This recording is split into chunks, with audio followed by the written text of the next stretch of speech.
forefront of having this conversation. Just talk to us about, first of all, period man. Where did you get that name from? And why is this conversation important for you as a man? Well, thank you very much, Zainab, and good morning. As you've mentioned, James Atito, I work at Stretchers Youth Organization, and the brand, The Period Man, started way back in 2019.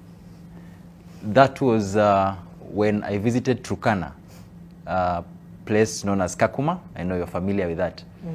So one evening, I had gone to Turkana to train adolescents on sexual reproductive health and rights and life skills. So one evening when I was walking with a few colleagues, I came across a group of 7 girls seated by the roadside. In Turkana, they call them laggers, the girl erosions that happen by the roadsides. So these girls were seated there. It was around 7 p.m. It was drizzling a bit, so we were rushing to the hotel where we were going to spend. I asked the person we were walking with, because she was a native, why are these girls seated here by this time of the night? And it is drizzling. Then I was told that these girls were menstruating, and it is a taboo for them to be in their homes, especially if men are part of those homes. Wow.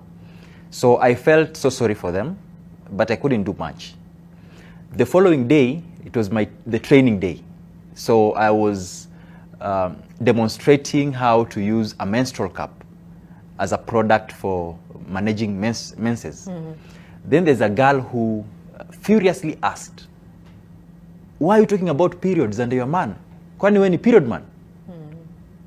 So it didn't hit me then, but I just explained why it was important for me to talk about periods at that time. It was just out of the norm. Why Yes. should a man discuss this? Yeah. Anyway, right. So when I went back to Mombasa, I thought about the 7 girls and the kind of taboo that is there in Turkana. And not only Turkana, but I had also heard about the same across very many places. So I thought of coming out as a man to boldly talk about the menses or the periods in a way that I've not heard people address it.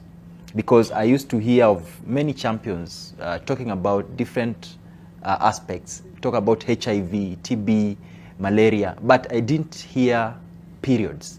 And even when you hear about periods, it's just distribution of sanitary pads. So that is when I thought about, kwani wewe ni period man? And so I decided to pick that as a brand name to advocate for dignified menstruation, to break that silence among men. Right. So that is when I got the name. The name. Yes, in Right. 2019. And quite refreshing actually to see how this conversation shifts